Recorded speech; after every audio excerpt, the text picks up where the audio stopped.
Je suis pas du tout misogyne. Je suis pas du tout misogyne, alors là, j'interdis qu'on dise ça. D'apparence et de dehors, elles m'ont l'air parfaitement hystériques et mal baisées. Je ne suis pas votre secrétaire. La secrétaire de qui alors? Des femmes battues, il y en aura toujours. Personnellement, je bats pas la mienne, bien que parfois j'en ai envie. Pardon, je me suis encore perdu dans ton décolleté. Mais pourquoi on les aime pas, les féministes, déjà? Et nous commencerons dès que Thaïs sera allé nous faire 2 petits cafés. Bonjour à toutes et à tous, vous écoutez Sexisme Invisible, un podcast écrit et réalisé par Le Foilier et produit par La Brèche. Première saison, le sexisme invisible du sport professionnel, épisode 6, les pionnières. Dans cet épisode, on va découvrir comment certaines héroïnes ont brisé les verrous du sport en s'imposant parmi les hommes comme des athlètes à part entière. Leur présence n'est d'ailleurs pas encore pleinement acceptée, en témoigne l'épisode de la semaine dernière consacré à la notion fallacieuse de sport féminin qui s'opposerait au sport masculin. Longtemps exclu des pratiques sportives et des compétitions internationales, il a fallu franchir parfois des lignes rouges masculinistes pour parvenir simplement à exister.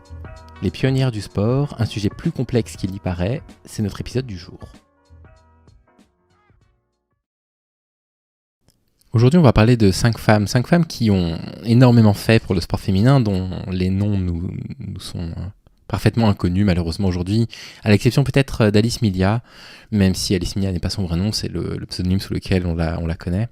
Et en ce qui concerne les autres, on va parler de Cherry Bridges, de Catherine Switzer, d'Annette Kellerman et de Junko Tabei, qui ont toutes participé au développement de la professionnalisation du sport pour les femmes, à leur manière, soit en brisant des codes, des tabous, soit en réalisant des performances exceptionnelles, soit en essayant de modifier des règlements qui sont des règlements complètement absurdes. Et on va commencer par Alice Milia, donc, dont le vrai nom est Alice Joséphine Marie Million. C'est une sportive qui est née en 1884, elle est décédée en 1957, c'est une sportive française. C'est une sportive qui a commencé par faire de l'aviron au départ, et elle s'était inscrite pour essayer de passer un brevet qui s'appelait à l'époque le brevet Audax, qui consistait en fait à ramer pendant 80 km en un temps imposé, et c'est la première femme à réaliser cet exploit. Et on raconte que l'une des raisons pour lesquelles c'est la première femme, c'est qu'on n'a jamais donné l'opportunité à une femme de participer au passage de ce brevet. Cette information, elle est à mettre un peu entre parenthèses, parce qu'il y a des sources un petit peu contradictoires à ce sujet-là, qui disent que d'autres avaient échoué avant elle, mais il y a certaines sources qui disent qu'il n'y a pas de traces officielles de femmes qui auraient tenté de passer le brevet avant elle. Elle a passé sa vie à militer pour la participation des femmes à toutes les compétitions internationales de sport, et elle s'est heurtée à une grosse résistance. En 1919, par exemple, elle a insisté auprès du Comité international olympique, le CIO, pour qu'il existe des épreuves féminines d'athlétisme. Et la demande, elle est évidemment complètement refusée.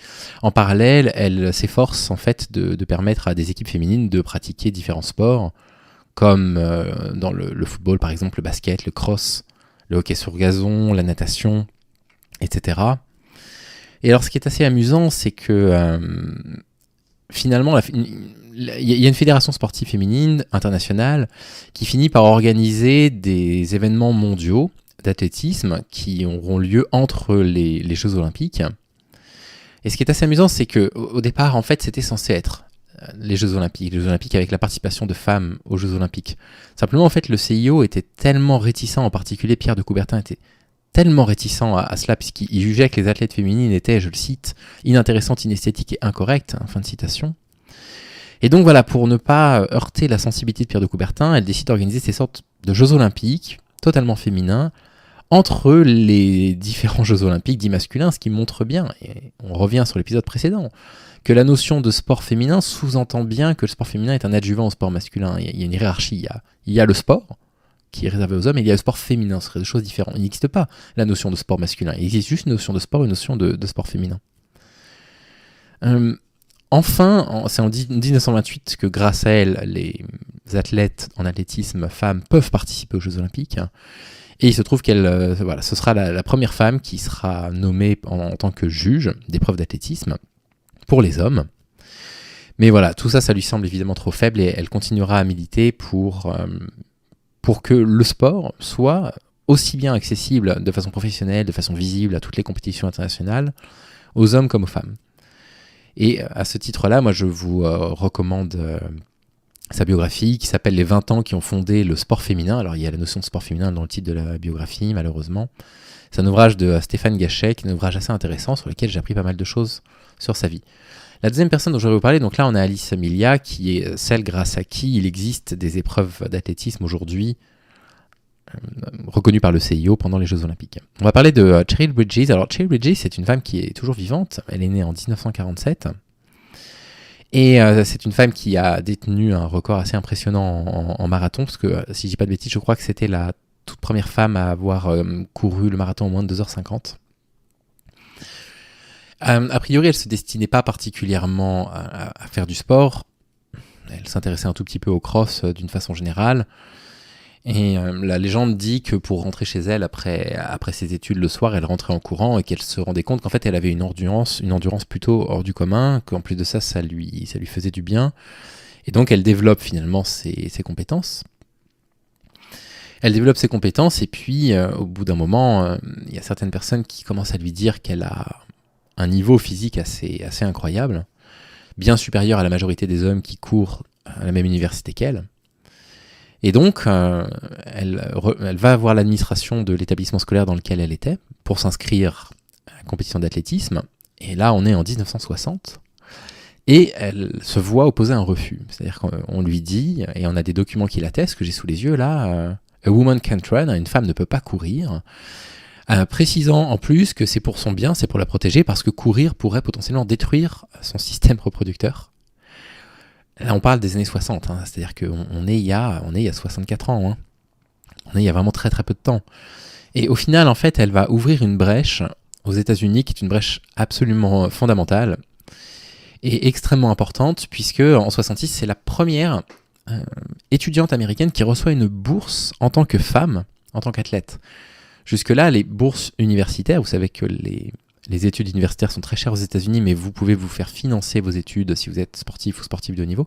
Les femmes n'avaient toujours pas accès à ces bourses-là. Et donc, enfin en 66, première bourse universitaire consacrée à une femme, à elle s'appelle Cheryl Bridges. Pour information, elle était qualifiée pour les championnats du monde, ça se passe dans les années 70, j'ai pas la date exacte, et elle n'a pas pu aller aux championnats du monde en l'occurrence parce que la Fédération internationale d'athlétisme n'avait pas du tout prévu de payer des voyages de participation aux championnats du monde pour des athlètes femmes. Donc elle n'a pas pu y participer. Elle a quand même eu une carrière assez intéressante. C'est la première femme à avoir couru le marathon en moins de 2h50. Et donc voilà une femme qui a permis à d'autres aux États-Unis de pouvoir obtenir des bourses universitaires pour pouvoir faire leurs études. Et ça, c'est évidemment absolument fondamental.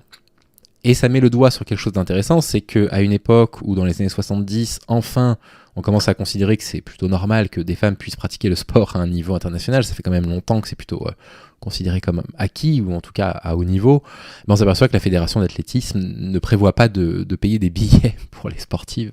Et donc ça, évidemment, ça l'a privé du coup des championnats du monde, je crois, en l'occurrence. Et c'est complètement aberrant. On va parler maintenant d'une femme qui s'appelle Catherine Switzer. Catherine Switzer, donc c'est une femme américaine. Elle est née en 1947 également, donc elle est née la même année que Bridges. Et je pense que vous connaissez probablement son histoire sans vraiment savoir qu'il s'agit de l'histoire de Catherine Switzer. Et pourtant, pour moi, c'est une histoire qui est au moins aussi iconique que les athlètes américains qui lèvent le poing pour soutenir le mouvement des Black Panthers. Il faut savoir que c'est l'une des rares femmes de son époque à avoir couru le marathon en moins de 3h30, ce qui est une performance vraiment inouïe, surtout qu'à l'époque, le marathon n'était pas couru en 2h05 comme aujourd'hui. Et donc, elle s'entraîne, elle s'aperçoit bien qu'elle a une endurance hors du commun, comme Cheryl Bridges, et elle finit par participer au marathon de Boston. Alors, c'est la première femme à avoir participé au marathon de Boston. Et vous voyez, il y a quelque chose de très intéressant là que je tiens à vous dire, c'est qu'en fait, il n'y a rien dans le règlement de Boston qui interdit aux femmes de concourir. Et pourtant, la première femme qui court, c'est elle. Marathon de Boston en 1966. Et ça, c'est très intéressant parce qu'on entend souvent des expressions, j'en avais déjà parlé dans un épisode précédent, comme les femmes s'autocensurent. Mais pourquoi les femmes s'autocensurent ? Ça n'a pas de sens de tenir ce type de discours-là. Les femmes, elles sont censurées, c'est-à-dire que si vous n'avez pas la possibilité d'obtenir des bourses universitaires pour pratiquer votre sport, si les fédérations d'athlétisme ne pensent même pas à vous payer des billets pour que vous puissiez participer au championnat du monde, si quand vous essayez d'aller vous inscrire dans votre université à un club sportif, on vous refuse parce que ça abîmerait soi-disant votre système reproducteur, c'est plutôt drôle. Surtout qu'aujourd'hui, on sait qu'il n'y a évidemment aucun lien entre la stérilité et la pratique sportive. Comment voulez-vous envisager d'aller courir un marathon à Boston, en fait? Parce que les hommes vous ont fermé toutes les portes. Et puis derrière, on a le beau rôle, nous les hommes, à dire les femmes, elles s'autocensurent aussi, c'est parce qu'elles s'autocensurent. Peut-être qu'on a mis toutes les conditions nécessaires pour que les femmes ne puissent même pas envisager pouvoir participer à ça. Et donc, on revient sur ce fameux marathon, qui n'est pas en 66, qui est en 67 d'ailleurs, excusez-moi. J'ai 66 sur mes notes, mais je suis sûr que c'est 67. Elle ne se déguise pas, hein, je veux dire, on pourrait penser que... je sais pas, qu'elle se ferait passer pour un homme pour ne pas se faire emmerder. Non, elle ne se travestisse pas, elle court, et puis finalement, tout se passe bien, sauf que au bout de quelques kilomètres, vous avez des journalistes qui s'aperçoivent qu'il y a une femme qui court le marathon, et le bruit court très rapidement, et le bruit revient aux oreilles des organisateurs qu'il y aurait une femme. Il faut savoir que pour participer au marathon, elle s'était inscrite sous le pseudonyme K, juste la lettre K. Et là, vous avez des organisateurs dont je ne vais pas donner le nom, parce que moi je ne comprends pas pourquoi on donne le nom de ces organisateurs, au risque qu'on retienne le nom d'organisateurs qui l'ont empêché de courir, et qu'on oublie le nom de Catherine Switzer. C'est bien ça qu'il faut retenir, c'est le nom de Catherine Switzer. En fait, sont intervenus en plein milieu de la course pour essayer de l'empêcher de terminer son marathon. Et ils l'ont réellement agrippé, c'est-à-dire qu'ils l'ont agrippé par le bras. Les photos sont très connues, avec le fameux dossard 261, je ne sais pas si l'image vous revient. Et donc, ils essaient de lui arracher son numéro, elle se défend.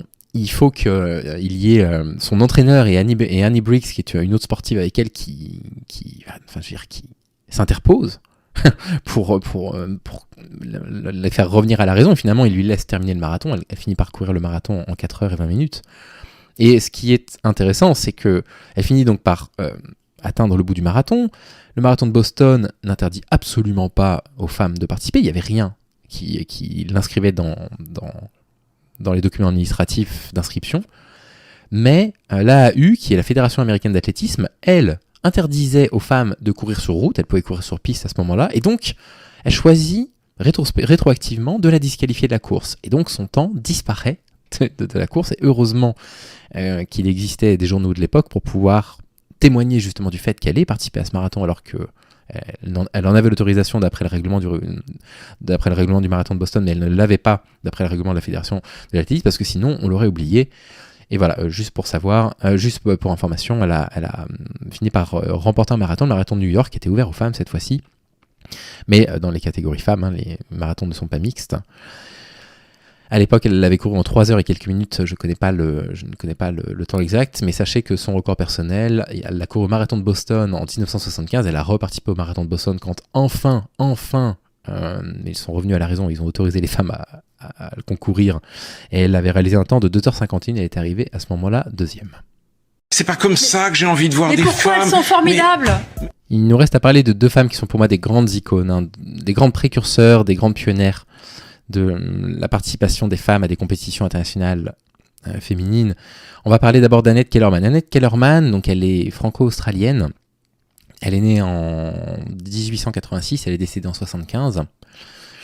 Et c'est une femme qui a une vie absolument incroyable. Déjà, il faut savoir que quand elle est née avec un très lourd handicap. Elle est née avec des atrophies musculaires, en particulier des quadriceps et des triceps suraux. C'est-à-dire qu'en fait, elle a eu de grandes difficultés à apprendre la marche, beaucoup de difficultés à marcher, à courir, etc. Et on lui a recommandé de pratiquer de la natation pour pouvoir se remuscler. Elle a souffert probablement également de rachitisme, en plus de ça.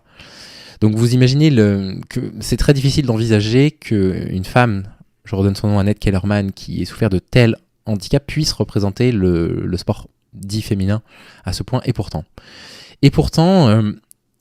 elle a tellement participé activement à ses rééducations que finalement elle n'a quasiment plus boité à partir de l'âge de l'adolescence. Et elle a même commencé à remporter des compétitions en natation et en plongeon.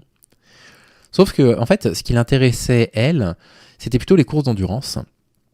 C'était plutôt les longues distances. Et donc, elle commence à réaliser quelques exploits qui étaient réservés aux hommes jusque-là. Excusez-moi. Mais aujourd'hui, grâce aux journaux de l'époque, on est capable de savoir qu'il y avait des femmes à cette époque-là aussi qui ont réalisé ces exploits-là. Typiquement, elle a réalisé un plongeon de quasiment 30 mètres. de hauteur. Elle a traversé la Tamise pendant 27 km de large. C'est très très long. Elle a remporté une course en natation aussi de 36 km dans le Danube. Donc vous imaginez la performance. Et elle tente à la nage à la traversée de la Manche. Alors là, pour une femme, évidemment, tous les journaux en font leur gros titre, ça paraît complètement hallucinant.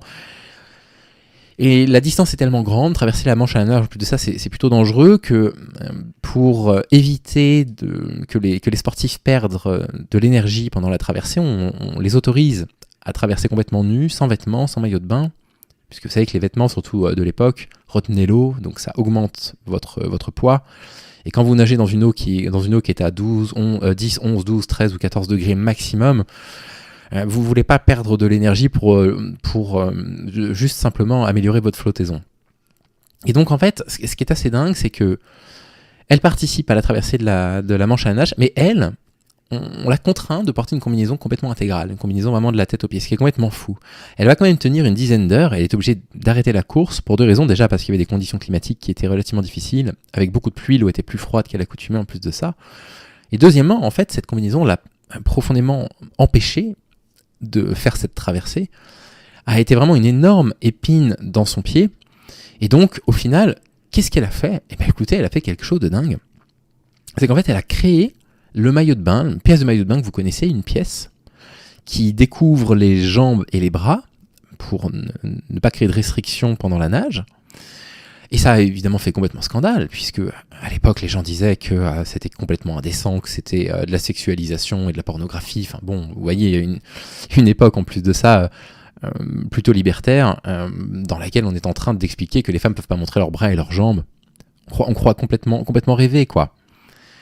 Et ce qui est d'ailleurs assez amusant, c'est qu'on repart à Boston, comme avec Catherine Switzer à l'instant.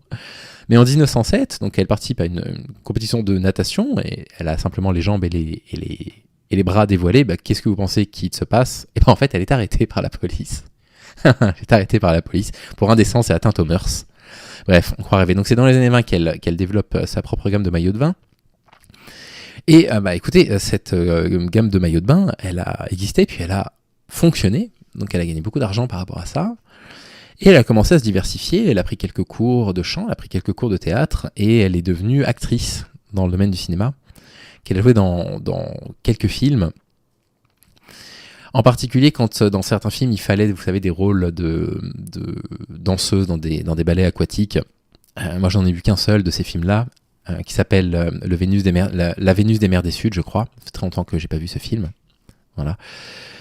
Et donc voilà, elle finit par poursuivre sa carrière, donc toujours dans le business, où elle continue à commercialiser ses maillots de bain, et puis elle finit sa vie par des représentations au théâtre, au cinéma. Et puis petit à petit, elle tombe complètement dans l'oubli, vraiment complètement dans l'oubli. Elle meurt vraiment oubliée de tous et de toutes, ça c'est le moins qu'on puisse dire. Elle a fait carrière aux États-Unis, à Hollywood, pour le cinéma, mais vraiment en fait, on finit par tout oublier d'Annette Kellerman, c'est-à-dire que vous avez des articles, quand vous allez faire des recherches sur Annette Kellerman, qui ne vont parler d'elle que comme l'actrice qu'elle a été, d'autres que comme la businesswoman qu'elle a été. Puis on se dit, mais en fait, où sont ces exploits sportifs ? Où sont ces tentatives de traverser à la Manche ? Où sont ces nages d'endurance complètement dingues sur 36 km dans le Danube ? Où sont passés ces exploits sportifs ? Et je voulais absolument reparler d'elle, ça me paraissait vraiment très important. Et enfin, on va terminer par une sportive dont j'ai lu la biographie il n'y a pas si longtemps que ça, qui s'appelle Junko Tabei, qui est née en 1939 au Japon et qui est décédée en 2016, qui était alpiniste. Et c'est une femme qui a une vie vraiment dingue, vraiment folle. Elle a découvert une passion, si je me rappelle bien de sa biographie, pour la montagne, simplement parce qu'il y a eu une sortie scolaire, tout simplement. Et ses parents avaient d'autres ambitions pour elle que de devenir alpiniste. Donc elle a fait des études de littérature. Je ne me rappelle plus exactement à quel endroit, ça fait longtemps que j'ai pas lu sa biographie, mais elle a fait des études de littérature anglaise, dans mes souvenirs. Et elle finit par se marier, et elle se marie avec un alpiniste qui lui redonne finalement le goût de sa vocation première. Et elle se décide de pratiquer sa passion. Mais enfin, il y a pratiquer sa passion comme moi je pratique ma passion. J'aime énormément marcher, j'aime énormément les randonnées, les GR en particulier. je veux absolument tous les faire en France dans ma vie, et puis à pratiquer sa passion et être la première femme à gravir l'Everest, par exemple. Bah, c'est elle.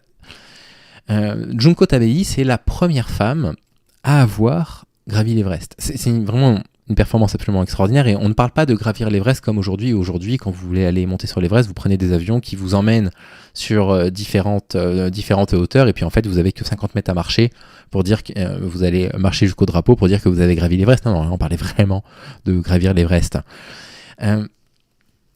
C'est assez dingue. Elle a aussi réalisé un grand nombre de sorties en alpinisme, exclusivement composées de femmes, et il faut savoir que elles ont réussi, c'est-à-dire qu'elle a composé une équipe d'une quinzaine d'alpinistes dont elle a fait partie, et elles ont réussi tout ensemble à gravir l'Everest. Il n'y a pas eu de morte pendant l'ascension, ce qui est complètement dingue. Et aujourd'hui, elle est aussi connue comme étant la première femme à compléter ce qu'on appelle les 7 sommets. Ce qu'on appelle les 7 sommets, c'est les montagnes les plus élevées des 7 continents. Et c'est la première à l'avoir atteint dans les années 90, je ne me rappelle plus exactement quand. Donc, une femme qui a vraiment réalisé pour moi deux grands exploits. La première des choses, c'est de montrer que les femmes pouvaient gravir l'Everest. La deuxième des choses, c'est de montrer que l'alpinisme n'était pas un sport d'hommes, que c'est un sport. Point. Et que vous pouvez partir avec 15 femmes si vous avez le niveau. Alors, si vous avez le niveau, je vous déconseille de le faire si vous n'êtes pas entraîné. Vous pouvez aller gravir l'Everest. Il n'y a pas besoin d'hommes dans vos expéditions. Et puis, la première à avoir grimpé les 7 sommets, ça c'est aussi un exploit assez dingue. Parce que pour pouvoir gravir les 7 sommets, il faut pas mal de conditions. Il faut de l'argent pour pouvoir voyager. Il faut une condition physique assez extraordinaire. Et encore une fois, tout ça est réservé aux hommes.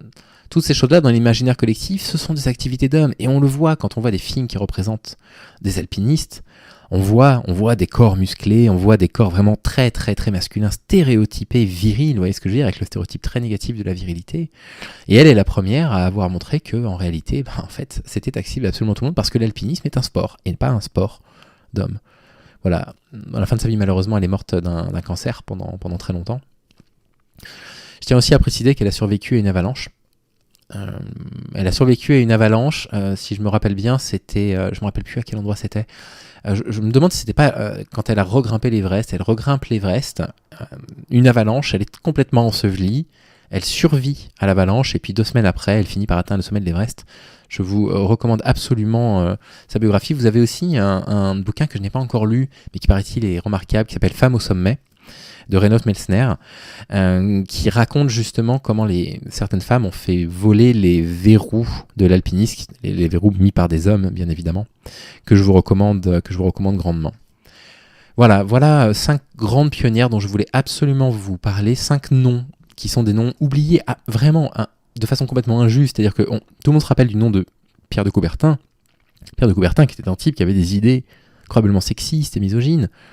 On connaît le nom de Jesse Owens, qui est à juste titre, attention, mais vous savez, cet athlète noir qui a remporté les JO de Berlin devant l'Allemagne nazie. Et c'est très important de retenir ces noms-là. Mais au-delà du symbole Jesse Owens, au-delà du symbole Pierre de Coubertin, au-delà du symbole d'autres sportifs dont on connaît encore les noms aujourd'hui, comment se fait-il qu'on ait oublié Alice Milia, Cheryl Bridges, Catherine Switzer, Annette Kellerman ou Junko Tabei? Comment se fait-il que ces femmes-là ne soient pas iconisées? On revient sur la notion d'iconisation, mais est-ce qu'elles n'ont pas, toutes les 5, et il y en a d'autres, j'ai dû faire un choix parmi une vingtaine de sportifs que j'avais sélectionnés pour l'émission, je ne savais pas trop desquels parler, mais elles n'ont pas mérité d'être complètement iconisées, qu'il y ait des marques à leur nom, qu'il y ait des logos à leur image. Voilà de quoi je voulais vous parler dans cet épisode. Quelque part, ça rejoint l'épisode sur l'iconisation. Moi, je trouve ça assez hallucinant que les noms de ces femmes soient oubliés. Et quand vous prenez le cas d'Annette Kellerman, dont certains ne se rappellent que pour ses gammes de maillots de bain, ou que pour ses quelques apparitions dans des films hollywoodiens, on se dit quand même qu'il y a un travail à faire. Ces femmes-là, aujourd'hui, sont connues grâce aux travaux des historiennes féministes, ne vous y trompez pas. Ce ne sont pas les hommes qui sont allés déterrer ces noms dans des anciennes archives de journaux pour pouvoir nous rappeler qu'il y a eu des très très très grandes femmes qui ont participé à la promotion du sport, et pas du sport féminin, j'insiste, qui ont participé à la promotion du sport en général, et qui ont donné la possibilité aussi à des jeunes filles, à des femmes, ne serait-ce que d'envisager la possibilité de faire de la compétition. Il a fallu, malheureusement, des femmes qui se battent contre l'hégémonie masculine, et on espère que ces noms-là ne tomberont pas dans l'oubli. On vit une une période de backlash terrible, masculiniste, conservateur, contre le féminisme, et on espère que ce backlash ne sera pas suffisamment puissant pour effacer ces noms comme si on les avait simplement dessinés dans le sable, et qu'on ne s'en serait rappelé que pendant 10 ans, grâce au travail des historiennes féministes. Merci beaucoup d'avoir écouté cet épisode. Vous pourrez retrouver ce podcast en différé sur la chaîne YouTube Sexisme Invisible à partir de lundi prochain. Ce podcast existe grâce à la Fédération La Brèche et grâce aux donateurs de la page Tipeee Le Fou Allié. Si vous souhaitez contribuer vous-même à la production de Sexisme Invisible, vous pouvez participer à son financement. On se retrouve lundi prochain, même heure, pour le prochain épisode. Prenez soin de vous.